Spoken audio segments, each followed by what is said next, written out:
আমাদের জীবনে গুরুজনেরা, জ্ঞানী মানুষজন সবসময় একটা কথা বলেন, ধৈর্য ধরো। শুধুমাত্র দুটো শব্দ, কিন্তু কতটা বিশাল সেটা বোঝার চেষ্টা করুন। ছোট একটা অস্ত্র হাতে নিন এবং একটা বিশাল পর্বতে নিরন্তর প্রহার করতে থাকুন। ধৈর্য ধরে সেই কাজ করতে থাকুন। এমন একদিন আসবে, এই বিশাল পর্বতে আপনি একটা পথ তৈরি করবেন। কোনো ধনুর্ধর যখন নিজের বিদ্যা অর্জন করেন, তখন তাকেও ধৈর্য ধরতে হয়, তার নিজেকে সময় দিতে হয়, তবেই সে ধনুর্বিদ্যা শিখতে পারে। সেইভাবে আমাদের জীবনেও ধৈর্য ধরার খুব প্রয়োজন। পরিবারে ধৈর্য রাখতে পারলে তাহলে আস্তে আস্তে দেখবেন প্রেম বৃদ্ধি পাচ্ছে। সমাজে যদি ধৈর্য রাখতে পারেন তাহলে আস্তে আস্তে এই সমাজ আপনাকে সম্মান করবে। যদি নিজের জীবনে ধৈর্য রাখতে পারেন তাহলে নিজে থেকেই আত্মবিশ্বাস বাড়বে, নিজের বিকাশ হবে। জীবনে সবই সম্ভব যদি ধৈর্য রাখতে পারেন। হয়তো আস্তে আস্তে হবে, কিন্তু হবে অবশ্যই। শুধু ধৈর্য রাখুন, কারণ ধৈর্যই সবথেকে বড় পুঁজি। আসুন আর আমার সাথে ভালোবেসে বলুন, রাধা রাধা। অনেক সময় আমরা জীবনে অনেক মানুষকে এমন বলতে শুনে থাকি যে আমি অসফল হয়েছি কারণ আমার সময় ভালো যাচ্ছিল না। আমি এই জিনিসটা লাভ করতে চাইছিলাম কিন্তু করতে পারলাম না কারণ আমার সময়টা ভালো যাচ্ছিল না। আমি আমার জীবনে ওই মহান কাজটা করতে চাইছিলাম কিন্তু করতে পারলাম না। কেন? কারণ আমার সময়টা ভালো যাচ্ছিল না। কিন্তু যে মুহূর্তে ভালো সময় আমার জীবনে আসবে, আমি সব কিছু প্রাপ্ত করব। এমন প্রায় প্রত্যেকেই বলেন। আসুন একটা কথা বোঝা যাক। একজন মালিকে দেখুন, সে প্রত্যেক দিন গাছের সেবা করে, তাকে জল দেয়, তার যত্ন আত্তি করে। কেন? প্রত্যেক দিন সেই গাছ ফল দেয় না। সঠিক সময় এলে তবেই সেই গাছ ফল দেয়, কিন্তু প্রত্যেক দিন মালি তার সেবা করে, তাকে যত্ন করে। শুধুমাত্র তখন করে না যখন সেই গাছ ফল দিতে সক্ষম। আর যদি মালি গাছের যত্ন প্রতিদিন না করে তাহলে হয়তো সেই গাছ ফল দিতেই পারবে না।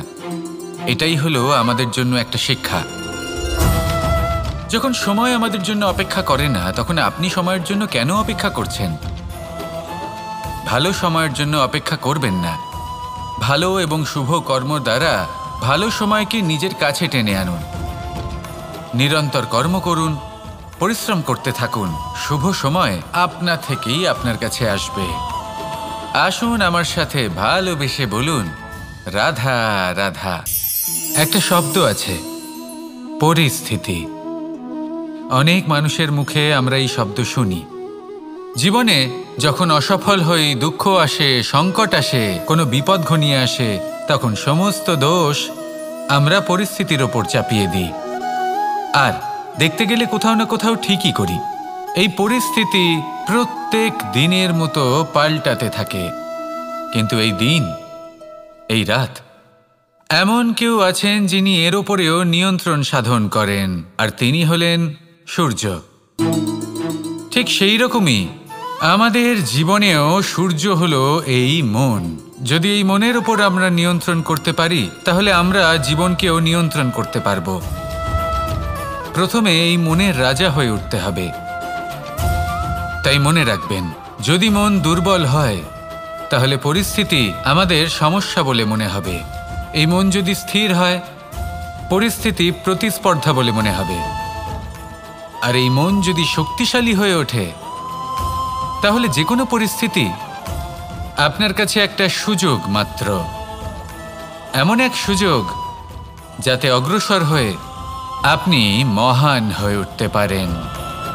এই মনের শক্তির বৃদ্ধি ঘটান, মহান হয়ে উঠুন, আর আমার সাথে ভালোবেসে বলুন, রাধা রাধা। মানুষ তার জীবনে দুই ধরনের পরিস্থিতিকে খুব ভয় পায়। এক, কোনো কারণবশত কারোর সামনে নত হওয়া। দুই, কোনো কারণে নিজের চরিত্র থেকে, নিজের মূল্যবোধ থেকে বিচ্যুত হওয়া। এবার কেন হয় এরকম যে কথায় কথায় কারোর সামনে নত হতে হয়? কেন বারংবার নিজের চরিত্র থেকে চ্যুত হতে হয়? এরকম কেন হয়? এটা তখনই হয় যখন আমাদের শিক্ষা এবং মূল্যবোধের অভাব থাকে। যদি মানুষের মধ্যে প্রকৃত শিক্ষা থাকে তাহলে এই সংসারে কোনো সময় এবং কারোর সামনেই নত হওয়ার কোনো প্রয়োজন নেই। যদি মানুষের মধ্যে মূল্যবোধ থাকে তাহলে তাকে নিজের মূল্যবোধ বা চরিত্র থেকে বিচ্যুত হতে হয় না, তা সে যাই হয়ে যাক না কেন। কোনো বালককে যদি জন্ম থেকেই সুশিক্ষার অধিকারী করা হয়, শিক্ষিত করা হয়, মূল্যবোধের অধিকারী করা হয়, তবে সে এই সংসারে এমন কর্ম করবে যাতে সে নিজেকে, নিজের পরিবারকে, সমগ্র সমাজকে গর্বিত করতে পারে। শিক্ষা লাভ করুন, মূল্যবোধ লাভ করুন এবং আমার সাথে ভালোবেসে বলুন, রাধা রাধা। এই সংসারে অনেক অনেক এমন জ্ঞানী আছেন যারা নিজের সমস্ত জীবন জ্ঞান অর্জন করতে অতিবাহিত করেছেন। এই সংসারে এমন কোনো বেদ নেই, কোনো পুরাণ নেই, কোনো শাস্ত্র নেই, কোনো ভাষা নেই যা ওনারা জানেন না। এমন কোনো বিষয় নেই যা নিয়ে ওনারা কোনো বক্তব্য রাখতে পারবেন না। কিন্তু আমরা এই সকল জ্ঞানীকে কি ভালোবাসতে পারি? এনাদের সকলকে সম্মান করতে পারি না। কারণটা কি? দেখুন, বেদ পড়া একটি আলাদা বিষয়, বেদনা বুঝতে পারা অন্য ব্যাপার। এবং বেদনা বোঝার জন্য, সেই জ্ঞান লাভ করার জন্য আপনাকে মন থেকে করুণা এবং প্রেমের সঠিক অর্থ বুঝতে হবে। সামনের ব্যক্তির বেদনা বুঝতে হবে, তার যন্ত্রণাকে বুঝতে হবে। তারপর যে জ্ঞান আপনি অর্জন করেছেন বেদ থেকে, পুরাণ থেকে, শাস্ত্র থেকে, তা প্রয়োগ করে তার বেদনার নিবারণ করা, সেটা বেশি গুরুত্বপূর্ণ। সেই জন্য জীবনে শুধুমাত্র শাস্ত্র এবং বেদ পড়ে জ্ঞান অর্জন করতে সময় নষ্ট করবেন না। মন থেকে প্রেমের কি অর্থ সেই বিষয়ে জ্ঞান লাভ করার চেষ্টা করুন, করুণাও বুঝতে চেষ্টা করুন।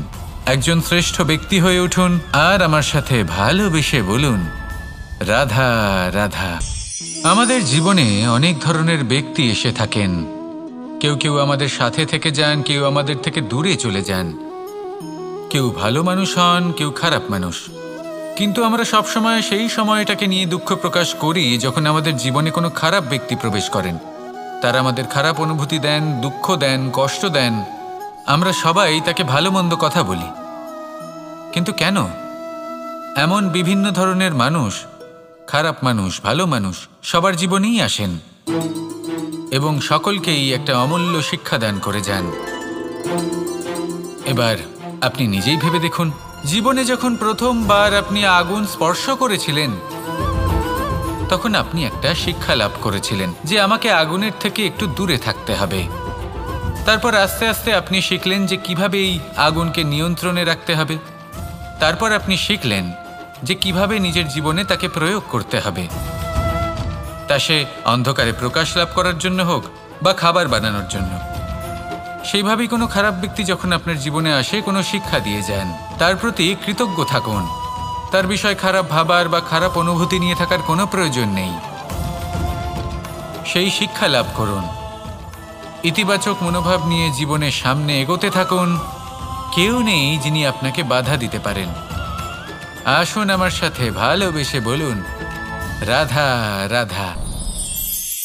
যখন আমরা মৌন থাকি তখন আমরা কতটা শক্তি ব্যয় করি, বিন্দুমাত্র নয়। সেখানেই যখন আমরা রুষ্ট হই তখন আমরা কতটা শক্তি ব্যয় করি। আমাদের রক্ত গরম হয়ে ওঠে, চোখ থেকে যেন অগ্নিবর্ষা হয়। আমরা চিৎকার করতে থাকি, জোরে কথা বলি, কখনো কখনো আমরা অনুচিত কর্ম করে বসি। সবকিছুই ক্রোধের বশে করি। এবার এই ক্রোধকে মৌনতায় পরিণত করতে হবে। এই কাজটা চোখে দেখা যায় না, এই কাজ সরল নয়, এই কাজ হলো অত্যন্ত কঠিন এবং এই কাজই শ্রেষ্ঠ। সেই ব্যক্তি শক্তিশালী নন যিনি কথায় কথায় ক্রুদ্ধ হয়ে যান, কথায় কথায় যিনি আক্রমণ করেন। আজ্ঞে না, সবথেকে বেশি শক্তিশালী ব্যক্তি হলেন তিনি যিনি নিজের ক্রোধকে মৌনতায় পরিবর্তন করতে পারেন, যিনি শান্ত মনে পরিস্থিতিকে বোঝেন, তার আকলন করেন আর তারপর বিবেকের দ্বারা সিদ্ধান্ত নেন। তিনি হলেন সবথেকে শক্তিশালী ব্যক্তি। তাহলে সেই ব্যক্তি হয়ে উঠুন আর আমার সাথে ভালোবেসে বলুন, রাধা রাধা। এই শুকনো পাতাটিকে দেখুন, নিষ্প্রাণ হয়ে পড়েছে। কোনো একটা সময় এই পাতাটি একটা গাছের ডালে ছিল। সেই গাছ ওর লালন পালন করত। যখন যখন বাতাস বইত, এই পাতায় কম্পন দেখা দিত, মনকে প্রফুল্ল করে তুলত। কোনো একদিন এই পাতা গাছের ডাল থেকে ঝরে পড়ে গেল। নিঃসন্দেহে ও নিজের স্বাধীনতা পেল, কিন্তু আস্তে আস্তে শুকিয়ে গেল, নিষ্প্রাণ হয়ে গেল। দেখুন, আমি এই কথা বলছি না যে স্বাধীনতা অনুচিত, কখনোই না। কিন্তু যে কোনো পরিস্থিতিতে স্বাধীন হতে চাওয়া এটা নিশ্চিতরূপে অনুচিত। আমরা যদি আমাদের জীবনে পরিবারের গুরুত্ব ভেবে দেখি, তাহলে এই পরিবারে যতই মতভেদ থাকুক না কেন, যতই মনোমালিন্য থাকুক না কেন, যতই বিবাদ থাকুক না কেন, এই সব মিটিয়ে নেওয়া অত্যন্ত প্রয়োজনীয়। সেই সব কিছু সমাপ্ত করা অত্যন্ত প্রয়োজনীয়। কখনো এই পরিবারকে ভাঙতে দেবেন না, কখনো এই পরিবার থেকে দূরে চলে যাবেন না। এই পরিবার হলো আমাদের জীবনের একটা অমূল্য সম্পদ, অমূল্য এক আশ্রয়, যা এই সংসারে হয়তো কোথাও আপনি পাবেন না। তাই একে আগলে রাখুন। ভেবে নিন আপনি পাতা আর আপনার পরিবার সেই গাছ। আসুন আমার সাথে ভালোবেসে বলুন, রাধা রাধা। কখনো কখনো অন্ধকারের সাথে লড়াই করার জন্য আমরা প্রদীপ জ্বালাই।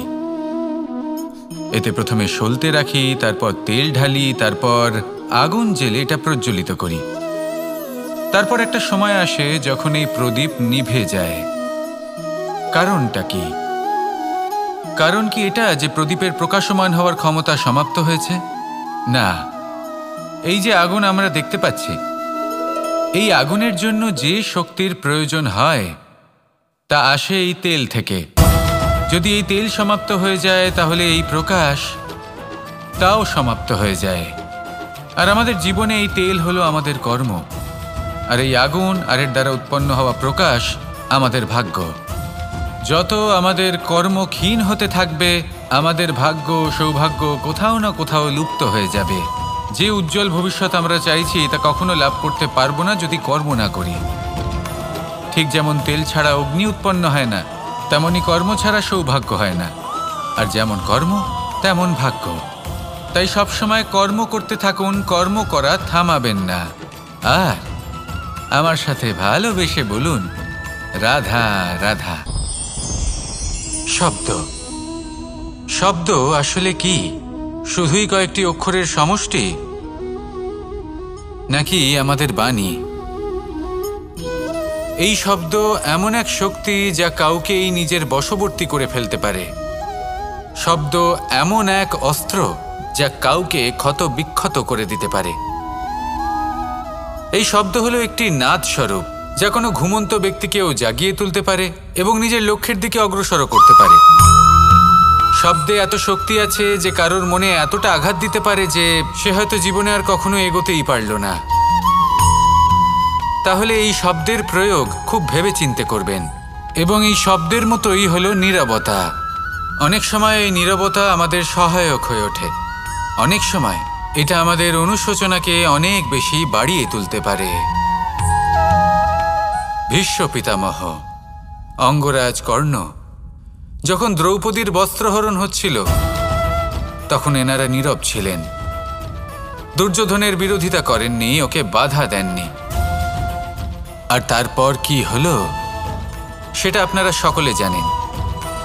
দেখতে গেলে নীরবতা চুপ করে থাকা, কিন্তু যদি কোনো দুষ্টের সামনে চুপ করে থাকেন, যদি তার বিরোধিতা না করতে পারেন, তাহলে এই নীরবতাই অনেক বড় পাপের আকার ধারণ করে। মনে রাখবেন আর আমার সাথে ভালোবেসে বলবেন, রাধা রাধা। পায়েস হলো আমার বিশেষ প্রিয়। এর মধুর স্বাদ মনকে প্রফুল্ল করে তোলে। ছোটবেলায় মা আমার জন্য পায়েস বানাতেন এবং আমাকে বলতেন যে গরম থাকতে থাকতে খেয়ে নে কানাই, ঠান্ডা হয়ে গেলে ভালো লাগবে না। কিন্তু আমিও দুষ্টু ছিলাম, ঠান্ডা হওয়া পর্যন্ত অপেক্ষা করতাম। আর ঠান্ডা হয়ে যাওয়ার পরে মার কাছে যেতাম আর ওনাকে বলতাম যে মা, পায়েস তো ঠান্ডা হয়ে গেছে, এটা গরম করে দিন। তখন মা হাসতেন আর বলতেন যে পায়েস না হয় আমি আবার গরম করে দেব কানাই, কিন্তু এর মধুর স্বাদ, সেই মিষ্টত্ব, সেই সুবাস, সেটা আবার ফিরে আসবে না। কথাটা সত্যি।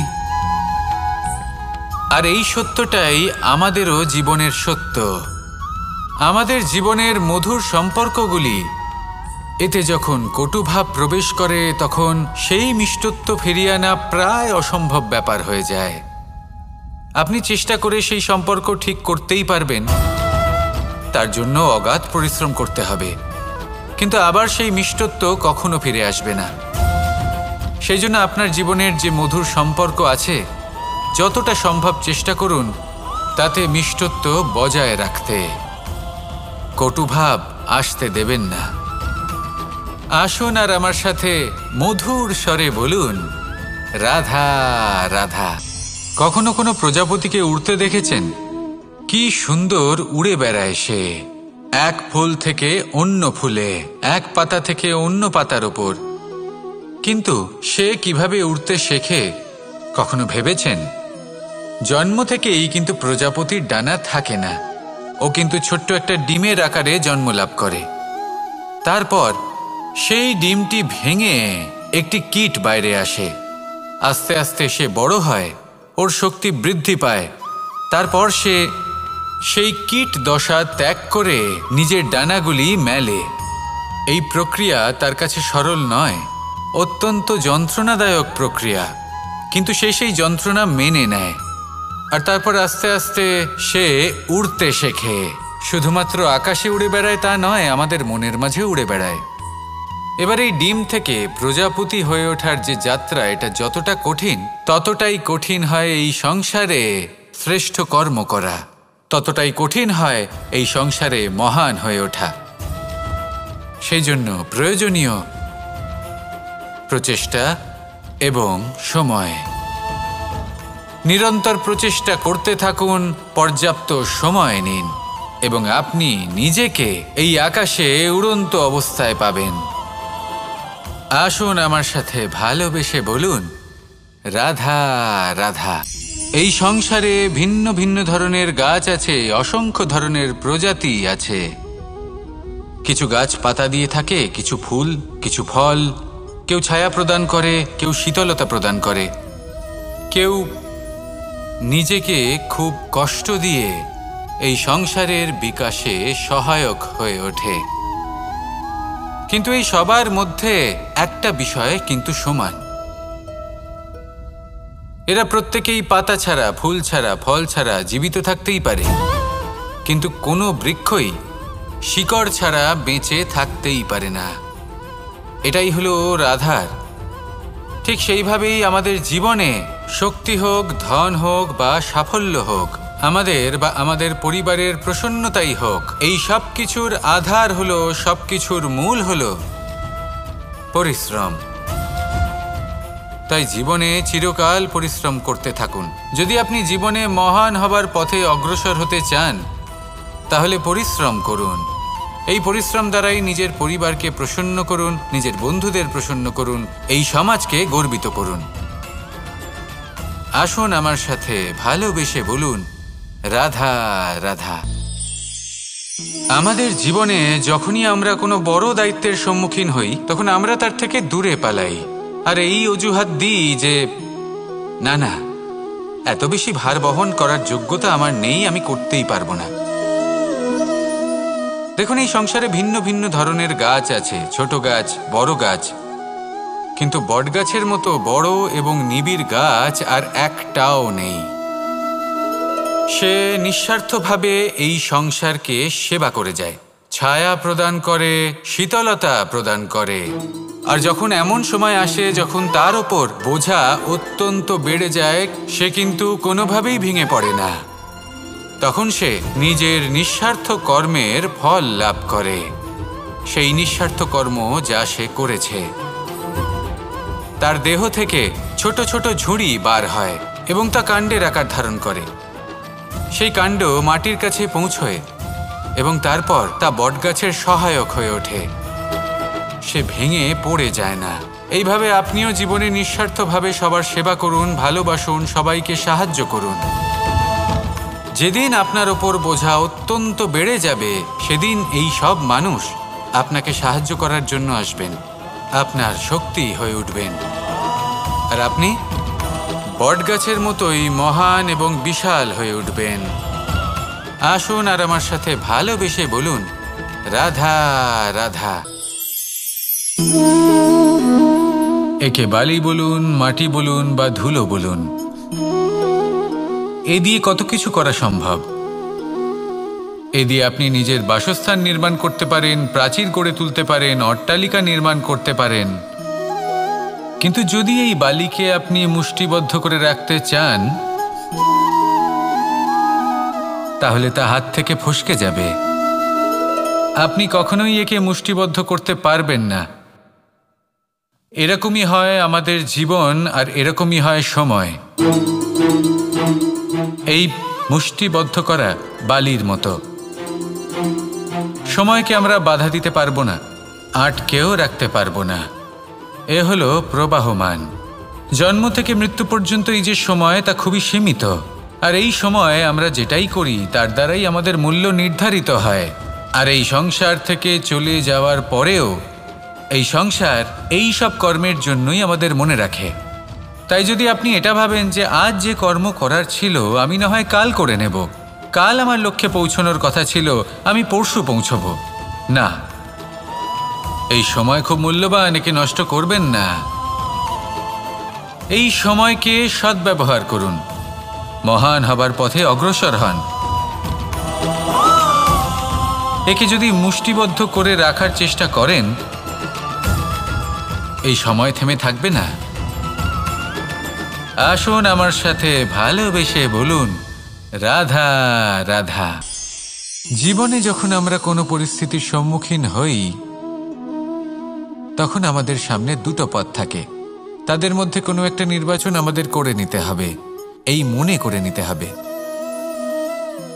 নির্বাচন এই সংসারের সবথেকে গুরুত্বপূর্ণ বিষয়। একটা নির্বাচন আপনার বর্তমান বদলে দিতে পারে, আপনার ভবিষ্যৎ বদলাতে পারে, আগামী প্রজন্মের জন্য ইতিহাস রচনা করতে পারে। একটা নির্বাচন। এবার দেখুন, যে পরিস্থিতি আপনার সামনে আছে, আপনাকে সেই পরিস্থিতির সম্মুখীন হতেই হবে, সেই কষ্ট সহ্য করতেই হবে, সেই মতোই কাজ করতে হবে। শুধু এই বিষয়টা নির্বাচন করতে হবে যে এই পরিস্থিতির সম্মুখীন হওয়ার সময় আমি কি দুর্বল হয়ে থাকব, নাকি আমি শক্তিশালী হয়ে থাকব। এই নির্বাচন এই মনের মধ্যে করতে হবে। আর এই নির্বাচন হলো সবথেকে বেশি গুরুত্বপূর্ণ নির্বাচন। যদি নিজের মনকে শক্তিশালী করে তুলে সেই পরিস্থিতির সম্মুখীন হন, তাহলে কিছুই আপনাকে বাধা দিতে পারবে না। পূর্ণ নিষ্ঠার সাথে, সাহসের সাথে এই মনকে শক্তিশালী করে তুলুন, তাহলে কোনো সংকট আপনাকে না বাধা দিতে পারবে, না ভাঙতে পারবে। আপনি নিজে সাফল্যের শিখরে পৌঁছতে পারবেন, আর এই মন প্রসন্ন হয়ে বলবে, রাধা রাধা। আশা এবং বিশ্বাস মানুষের জীবনের দুই অমূল্য স্তম্ভ। এটাই হলো ঢাল এবং এটাই হলো অস্ত্র। এটাই আমাদের রক্ষা করে এবং এটাই আমাদের জীবনের পথ প্রশস্ত করে। কিন্তু ছোট একটা সমস্যা আছে। এবার যদি আপনি বটবৃক্ষের থেকে এই আশা রাখেন যে এ আমাকে ফল দেবে, তাহলে সেই আশা ভঙ্গ হওয়াই স্বাভাবিক। আর যদি আপনি বিশ্বাস করেন যে খেজুর গাছ আপনাকে ছায়া প্রদান করবে, তাহলে সেই বিশ্বাসও অবশ্যই ভঙ্গ হবে। তাহলে কি করা উচিত? চোখ বন্ধ করে যে কাউকে বিশ্বাস করার আগে বা যে কারোর থেকে আশা রাখার আগে নির্বাচন করুন যে কার ওপর বিশ্বাস রাখতে চান, কার ওপর আশা রাখতে চান। তবে আমি তো বলবো যে বিশ্বাস করতে হলে নিজের ওপর করুন, যে এই সংসারে এমন কোনো কাজ নেই যা আপনি করতে পারেন না। আর শুধু কর্ম করতে থাকুন আর ভরসা রাখুন ঈশ্বরের ওপর, যে উনি আপনার কর্ম দেখবেন আর আপনাকে আপনার কর্মফল অবশ্যই দেবেন, আপনাকে সাফল্য দেবেন। যদি আপনার বিশ্বাস অটল হয়, নিরন্তর পরিশ্রম করেন, তাহলে ঈশ্বর কখনোই আপনার আশা ভঙ্গ হতে দেবেন না। আসুন আর আমার সাথে ভালোবেসে বলুন, রাধা রাধা। আমাদের সকলের কাছে বৃক্ষ অত্যন্ত প্রিয়। আমরা সর্বদাই চাই এই বৃক্ষ যেন সবুজ থাকে, ফুলে ফলে ভরে থাকে, আমাদের ছায়া প্রদান করে, তা যেন সুস্থ থাকে, আমাদের ফল প্রদান করে। আর সেই জন্য আমরা প্রতিদিন সেই বৃক্ষকে জল প্রদান করি। কিন্তু কখনো ভেবে দেখেছেন যে জল তো আমরা বৃক্ষের গোড়ায় দিই, তারপরেও এই জল সেই বৃক্ষের প্রত্যেকটি পাতায় ঠিক পৌঁছে যায়? এটা কিভাবে সম্ভব? কিছুটা এরকমই হলো আমাদের কর্ম। যদি এই পৃথিবীতে থেকে শুদ্ধ মনে সৎকর্ম করেন, এই কর্ম সোজা ঈশ্বরের কাছে গিয়ে পৌঁছয়। যদি শ্রদ্ধাভাব নিয়ে সমর্পিত হয়ে শুদ্ধ চিত্তে আপনি কাউকে সেবা করেন, তা সে মাতা পিতাই হোক, পরিবার হোক, গুরু হোক, পশুপক্ষী হোক বা সমাজ হোক, তাহলে সেটা সোজা ঈশ্বরের চরণে সমর্পিত হয়। সবসময় সবসময় শুদ্ধ চিত্তে সমর্পিত হয়ে এবং মনে শ্রদ্ধা ভাব নিয়ে কর্ম করুন। ঈশ্বর নিজে থেকেই এর ফল আপনাকে প্রদান করবেন। আসুন আমার সাথে ভালোবেসে বলুন, রাধা রাধা। জ্যোতিষ একটা বিদ্যা, এ হলো একটা বিজ্ঞান। যে নক্ষত্র দশায় আপনি জন্মগ্রহণ করেছেন, যে স্থানে আপনার জন্ম হয়েছে, এগুলো আপনার জীবনের দিশা স্থির করার ক্ষেত্রে গুরুত্বপূর্ণ ভূমিকা পালন করে। কিন্তু যে রাশিতে আপনি জন্ম নিয়েছেন আর আপনার যা নাম স্থির হয়েছে, সেটা আপনার ভবিষ্যৎ নির্ধারণ করবে তা আবশ্যক নয়। রা দিয়ে রাম এবং রা দিয়ে রাবণ, এই দুজনের রাশি সমান ছিল, কিন্তু একজন নিজের শক্তির দুর্ব্যবহার করলেন। স্বর্ণ লঙ্কার অধিপতি রাবণ, চতুর্দিকে বিজয়ী হওয়া সেই ব্যক্তি নিজের পতনের সম্মুখীন হলেন। শ্রীরাম রাবণকে বধ করলেন। শ্রীরাম, যিনি নিজের কর্ম দ্বারা, নিজের পরিশ্রম দ্বারা ঈশ্বর উপাধি লাভ করেছিলেন, 14 বছরের বনবাস ভোগ করলেন, আর যখন বিপদে পড়লেন তখনও নিজের রাজ্যের সাহায্য নিলেন না। বনের মধ্যে নিজে বানর এবং ভাল্লুকদের নিয়ে একটি সেনাবাহিনী গড়ে তুললেন এবং রাবণকে তার কুকর্মের শাস্তি দিলেন। তাই সর্বদা এটা মনে রাখবেন, আপনার খ্যাতি, আপনার ভবিষ্যৎ আপনার কর্ম নির্ধারণ করে, আপনার রাশি নয়। তাই সবসময় শ্রেষ্ঠ কর্ম করুন আর আমার সাথে ভালোবেসে বলুন, রাধা রাধা। প্রজাপতি দেখেছেন?